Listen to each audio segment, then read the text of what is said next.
C'est notre second débat de la soirée auquel vous pouvez évidemment toujours participer via les réseaux sociaux. Alors, est-ce que vous connaissez cette tour triangle? Maintenant, vous la connaissez, grâce notamment à Karim Yayaoui. C'est une tour donc qui devait être construite dans le 15e arrondissement de Paris, dans le parc des expositions Porte de Versailles. Une tour de 180 mètres de haut, de 80 000 mètres carrés, qui aurait pu devenir le troisième plus haut building après la tour Eiffel et la tour Montparnasse. Le problème, eh bien, c'est que cette tour ne verra peut-être jamais le jour, puisque le Conseil de Paris a rejeté ce lundi le projet par 80 voix contre 78. Alors pourquoi ce rejet est un échec pour la maire de Paris, Anne Hidalgo? On en parle avec nos invités par téléphone. Anne Sourice, bonsoir, merci d'être avec nous. Vous êtes coprésidente du groupe écologiste à la mairie de Paris, conseillère de Paris, et vous étiez contre ce projet. Édouard François, bonsoir, avec nous en Bonsoir. plateau. Vous êtes architecte à la maison Édouard François, et vous avez soutenu ce projet. Anne Sourice, tout d'abord, est-ce qu'on peut dire ce soir qu'il n'y aura pas de tour triangle? Écoutez, en tout cas, c'est vrai qu'aujourd'hui, on s'est opposé, en tout cas les écologistes se sont toujours opposés à ce projet, depuis plusieurs années que Bertrand Delanoë Mmh. l'a lancé. On s'est littéralement toujours opposé à ce projet, ce qui n'a pas été toujours le cas de la droite parisienne, qui est maintenant le cas, mais ce qui n'a pas toujours été le cas. Et nous, on est contents, parce qu'effectivement, pour nous, c'est une aberration à plusieurs titres, cette tour. C'est une aberration parce que d'abord, ce sont que des bureaux, avec une crèche en plus au rez-de-chaussée. Mais en tout cas, faire 86 000 mètres carrés de bureaux à une période où on a 15% de bureaux vides en Île-de-France, c'est pas vraiment acceptable, d'autant plus que pour le coup, on a besoin de logements. C'est aussi à un endroit où, de toute façon, à Paris, il y a une densité telle que faire une tour de cet acabit, ça n'a pas de sens. Et puis enfin, ce type de tour, les tours sont extrêmement énergivores et anti-écologiques, malgré tout ce qui est dit par les architectes. On sait que, par exemple, une tour de ce genre-là, eh bien, c'est plus énergivore, c'est 7 fois plus énergivore qu'un bâtiment haussmannien classique à Paris, ce qui est un problème écologique. Voilà, pour toutes ces raisons-là, nous nous sommes toujours opposés à ce projet et nous espérons que cette fois-ci, enfin, on va arrêter de nous en parler, on va enfin essayer de construire autre chose sur cette parcelle du 15e arrondissement. Hmm. Édouard François, qu'est-ce que vous répondez à Anne Sourice, vous qui avez soutenu ce projet, lorsqu'elle vous dit c'est quand même dommage que des bureaux, hein, alors qu'on aurait pu faire peut-être une salle des congrès, on aurait pu faire un hôtel, on aurait pu faire d'autres choses, et surtout sur le fait que c'est anti-écologique et que c'est énergivore ce type de tour? Sur les bureaux, est-ce qu'elle serait d'accord si c'était entièrement des logements? Je pense que le débat, c'est celui de la hauteur, hein. Les bureaux, je pense que c'est important qu'il y ait des bureaux dans Paris. C'est pas parce qu'il y a un parc qui a 10% ou 15% vacant qu'on va arrêter de faire des bureaux. La dimension de ce genre de projet, il y a un nom anglo-saxon, on appelle ça des trophy assets. C'est des projets qui sont extrêmement fédérateurs et qui sont tout à fait capables en eux-mêmes, en pleine crise, d'attirer des investisseurs et d'attirer en fait des entreprises qui ont besoin de signaux forts et de se retrouver dans quelque chose de très contemporain.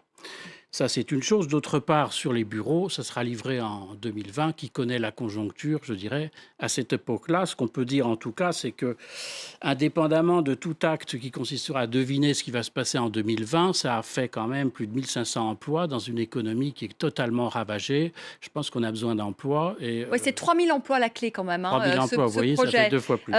Anne Sourice, justement, Oui, 3000 emplois quand même à la clé. On est en pleine crise avec un taux de chômage de plus de 10%. C'est quand même pas non mais négligeable. nous, on est absolument pour faire quelque chose sur cette parcelle. Mais on pourrait imaginer tout à fait autre chose. Ça ne veut pas dire pas Des d'emploi. maisons. C'est pas que des maisons, on peut faire aussi un immeuble, on peut faire plusieurs immeubles, on peut réfléchir à ce qu'on construit aussi, qui n'est pas forcément une grande tour de cet acabit-là. Et le fait, bon, vous dites dans 20 ans, qu'est-ce qui va se passer? Ça fait déjà 10 ans qu'on a trop de bureaux à Paris et qu'on manque cruellement de logements. Pourquoi est-ce qu'on est en train de faire des bureaux là? Alors, de se dire qu'il faut faire une ville moderne, mais nous, on est d'accord, hein, on n'est pas pour le retour à la bougie et aux petites maisons et des cabanes de bois dans Paris, hein, on n'a jamais été pour ça. On est juste pour des projets qui soient à taille humaine, hein, ce qui est de ce que demandent les Parisiens et qui nous Oui, permettent parce de que les respirer. Parisiens, Anne Souris, on le dit, les Parisiens, il y a le dernier sondage BVA qui a été fait au printemps dernier, ils sont Oui. 62% à être contre les tours. Mais est-ce qu'on ne fait pas finalement de Paris aussi en n'acceptant pas justement une architecture peut-être plus moderniste, plus futuriste? Parce que quand on regarde cette tour, il y a un aspect futuriste. Est-ce qu'on n'en fait pas aussi une ville un peu musée, hein, comparée par exemple à Londres, à New York, à Hong Kong, Singapour?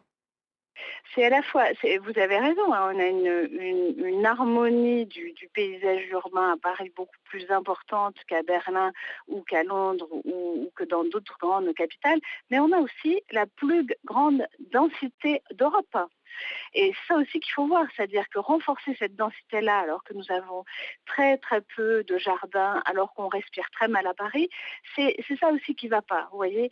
C'est-à-dire que oui, c'est vrai qu'il y a eu un choix depuis des années à Paris d'être plutôt dans une harmonie, dans un respect de l'histoire de cette ville, qu'on n'est pas, sur lequel personne n'est contre, hein, personne n'a envie de raser non plus l'île Saint-Louis pour mettre une tour, hein, donc je veux dire, pourquoi on fait les tours en bordure de Paris, c'est parce qu'effectivement c'est là où il n'y a encore rien. Et d'ailleurs, si on était vraiment pour la diversité, on penserait les choses autrement.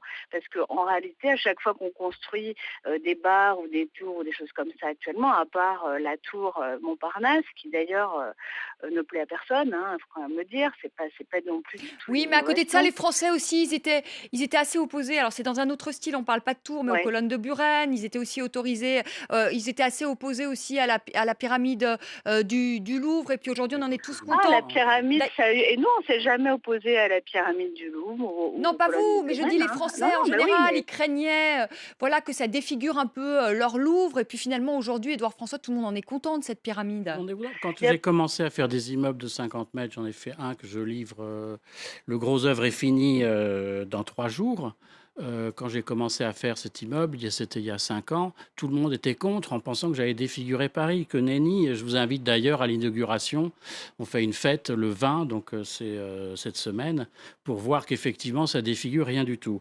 Je voudrais revenir sur les grands travaux Mitterrand. Il y a eu une terreur, l'architecture faisait peur. Il fallait ne pas faire la pyramide du Louvre. On a même simulé la pyramide. Aujourd'hui, ça ne viendra à l'idée de personne de détruire ça.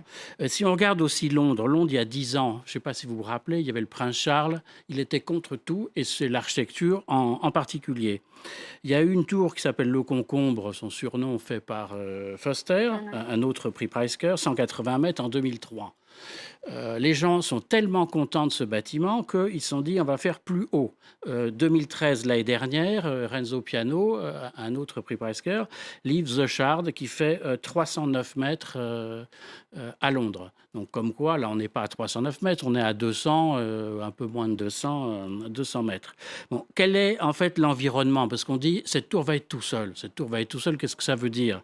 Bon, il y a Jean Nouvel à côté de la mienne dans le 13e, donc pas très loin. Oui, qui va faire un duo, c'est ça, Il fait un duo 1m75, 175, 115 175 mètres et 115 et mètres, 115 voilà, mètres, deux donc elle ne tours sera côte pas à tout côte. seul. Et dans un Et il y a le environnement, palais de justice aussi, des Batignolles aussi, qui va être oui, dans un très très environnement haut. beaucoup plus proche, vous avez la tour Hermitage Plaza qui fait 320 mètres à la Défense, donc c'est pas si loin. Hein, donc on est dans un environnement actif dans lequel s'installe ce nouveau paysage qui, je pense, ne va pas défigurer Paris. C'est une tour qui se verra assez peu, parce que le parti pris, c'est le parti pris en fait d'un couteau dans lequel on verra uniquement la lame très fine, et ça ne fera de l'ombre, je pense, que guère au ministère de la Défense qui est derrière sur le côté à son nord. Anne Suris, est-ce que vous Oui, pensez comme Nathalie Kosciusko-Morizet, je vous mets dans le même sac si je puis dire, parce que vous avez voté contre avec l'UMP, hein, parce que beaucoup d'élus UMP ont voté contre ce projet alors que certains étaient plutôt pour initialement. NKM qui affirme qu'au lieu d'effacer la barrière physique finalement entre Paris et la banlieue, le problème aussi de cette tour, c'est qu'elle va matérialiser selon elle cette barrière physique entre Paris et la banlieue. Est-ce que vous êtes d'accord avec elle? Elle s'est trompée d'orientation. Hein, elle est perpendiculaire au périphérique, donc ça dit bien, ça est un signe plutôt de liaison entre ici les Moulineaux et le 15e arrondissement qu'un signe de clôture. Anne Souris. Oui, excusez-moi, je juste un petit détail matériel, mais je suis à vos portes 5 des Nations Unies et je ne peux pas rentrer. Mais je ferme la parenthèse. Excusez-moi, ça n'a rien à voir, mais Ça, je suis arrivée. ça ne m'est encore jamais arrivé qu'on me demande comment faire pour rentrer sur le plateau. Non mais tout, voilà. Écoutez, on va vous indiquer l'entrée. En tout cas, on a hâte de vous voir, hein. Voilà, et pouvoir poursuivre cette discussion. Mais je suis certaine qu'on va vous indiquer le chemin. Est-ce que ce projet est enterré selon vous, Édouard François? Pas du tout. Je pense même que c'est assez positif. Ça va créer un peu d'émulsion dans le paysage et les gens vont vraiment s'y intéresser. Parce que souvent, les gens qui sont pour ne votent pas. C'est les gens qui sont contre qui votent, hein. Et donc là, le vote est annulé. Donc je ne vais pas vous faire la cour juridique, mais il y a eu tout un tas déjà d'analyses qui ont été faites. Donc ça sera revoté. Donc entre-temps, maintenant, il s'agit de se préparer pour prendre des décisions de manière sage. Merci Anne Souris. En tout cas, c'est très élégant de votre part d'être venue, même s'il ne reste plus que quelques minutes parce que vous étiez prise dans les embouteillages. Merci beaucoup. Anne Souris, est-ce que vous pensez que le projet est enterré? Édouard François dit que non. Écoutez, là, Anne Hidalgo parle d'aller devant le juge, en fait, administratif, pour vérifier la validité du vote. Nous, ce qu'on espère, honnêtement, c'est passer à autre chose. C'est-à-dire, on peut en reparler. On a parlé beaucoup de cette tour triangle. Ça a fait beaucoup débat. Ça fait plusieurs années. Nous, on n'a rien, à la différence de ce que vous dites, on n'a rien contre l'innovation à Paris, hein. Donc, simplement, pour les raisons que j'ai dites et que j'ai évoquées tout à l'heure, on est contre. Et il n'y a aucune raison que ça change dans les années à venir et dans les mois à venir. Là, normalement, si il y a un procès, qu'on refait le vote, ça ne peut pas dépasser le mois de décembre. Donc, il y a un petit problème de date. Et donc, on verra ce qui se passe. C'est possible que cette histoire soit enterrée. Ce serait une bonne chose qu'on arrive à construire avec des architectes qui ont envie de faire quelque chose et qui ont envie de faire de l'innovation. Nous, on est tout à fait pour, juste pas une tour. Voilà, on a plein d'autres choses dans l'existence à faire avec les architectes. Je crains que si on ne fait pas cette tour, on risque d'enterrer toute une politique de dynamisme et à ne pas faire de tour et à être contre la hauteur, on risque d'avoir plus rien du tout, si ce n'est l'ennui. C'est pas la hauteur ou l'ennui. Il se trouve que là, nous devons parler de la hauteur. C'est le sujet. C'est pas ni vous ni moi qui avons initié en fait ce projet.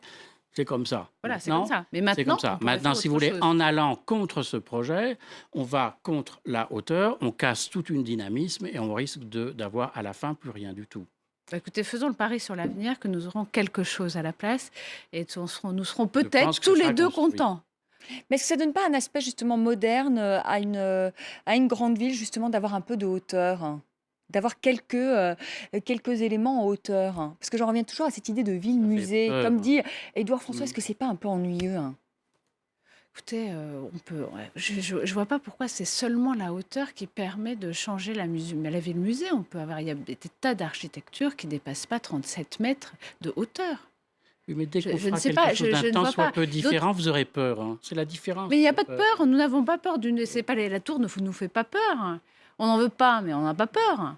Non, mais ce qui me paraît important, c'est que vous ne disiez pas que vous êtes contre ce projet parce qu'il n'y a que du bureau, mais que vous êtes contre parce que c'est une tour. À ce moment-là, on remet le débat sur un vrai sujet qui n'est pas ce projet en soi, qui est la hauteur. Donc, prenons les deux autres exemples. Édouard François, vous aviez évoqué tout à l'heure les autres projets. Le projet Duo, donc de l'architecte Jean Nouvel, 2 tours, 175 mètres, 115 mètres dans le 13e arrondissement. Vous êtes contre? C'est voisin. Vous êtes contre? Les 115 mètres dans le 115 mètres et 175 mètres. Absolument. Jean Nouvel, vous êtes contre. Le nouveau palais de justice au Batignolles, 160 mètres de haut. Effectivement, si ce que vous voulez me faire dire, c'est que... vous êtes contre la hauteur, contre les tours. On est contre plusieurs choses, notamment la hauteur. Oui, à Paris. C'est pas toujours vrai, mais pour le coup, à Paris, étant donné la densité qu'il y a à Paris, oui, nous sommes vraiment contre la hauteur. Après, en dehors de Paris, quel est le rapport avec la densité? Oui, parce que simplement, quand vous faites une tour très haute, vous logez énormément de personnes, ou alors, là, en l'occurrence, plutôt des gens qui y travailleraient, mais ça veut dire que vous grossissez, vous accroissez la densité de manière considérable. Mais là, je ne comprends pas, Anne Souris, parce que vous pouvez avoir quelque chose en longueur. C'est contre l'étalement. Bah, c'est contre l'État. Oui. Non, mais, ouais, mais vous plaisantez. À Non, Paris, je c'est plaisante à pas. la fois la hauteur et à la fois l'étalement. On fait les deux à la fois. C'est bien ça le problème. C'est que si on commence à se mettre à faire de la hauteur en plus de la densité au sol, alors on étouffe complètement. Les Donc il faut faire Parisiens, plus rien du tout. pourquoi les... Mais non, enfin... Mais bien sûr Il y a, que il y a non. un argument de votre groupe qui dit que Paris est une des villes les plus denses du monde et Oui, cite le quartier de l'Opéra comme étant oui, plus dense que la Défense. oui. Moi, j'ai habité dans le quartier de l'Opéra. Ma chambre donnait dans une courette qui faisait 4 mètres par 4. Si c'est ça l'apanage du bon Paris, du Paris qui va bien, moi je dis non. Actuellement, j'habite dans une barre, la barre de Jean Dubuisson qui est gare Montparnasse.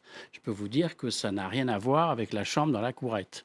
Hein, donc, il faut une densité, bien sûr, mais il faut aussi de l'air, il faut aussi de la vue, il faut du soleil, il faut un ensemble de qualité. On veut mettre personne dans une chambre de 4 mètres carrés. Hein. Ça, Ah c'est... non, ma chambre ne faisait pas 4 mètres carrés. Non. C'est la courette qui faisait C'est 4 la mètres carrés. courette. Et Non, donc mais- ça, si vous voulez, ce mais- quartier-là de l'Opéra est vanté comme étant le quartier qui va bien, Mais on assez n'est dense. pas, on ne dit pas ça. On dit que Paris ne respire pas assez, y compris les quartiers haussmanniens. On n'est pas du tout Là, on en est dans train un de quartier magnifier. qui est relativement libre. Hein. Il y a un parc d'exposition, il y a l'armée derrière. On n'est pas en plein milieu. On ne s'agit pas de faire un triangle sur Si, vous êtes en train de Saint-Louis. me dire qu'on ne voit rien, qu'il y a des courettes toutes petites et que les gens sont extrêmement serrés. Ben, nous, par exemple, on estime dans les arrondissements comme le 9e et le 10e arrondissement, qui sont les arrondissements les plus denses de Paris, qu'on a un manque, là, en l'occurrence, d'espace vert. J'espère qu'on ne nous fera pas une tour en plus, mais en tout cas, là, on a plus besoin de chercher partout où on peut avoir des dents creuses, partout où on peut avoir des petits espaces, au lieu de les construire, et là, de faire de l'espace et de permettre de respirer. Et nos franges parisiennes, comme le 15e arrondissement, c'est aussi des endroits où on doit pouvoir respirer. Merci à tous les deux. Merci d'avoir participé à ce débat. Merci Anne-Cerise d'être venue jusqu'à nous avec difficulté. Merci beaucoup Édouard François. On verra bien ce que va devenir cette tour, si elle verra le jour, si elle ne verra pas le jour. On aura l'occasion d'en reparler. Merci à vous de nous avoir suivis. Très belle soirée. On se retrouve demain soir à partir de 18h, heure de Paris. Tout de suite, le journal.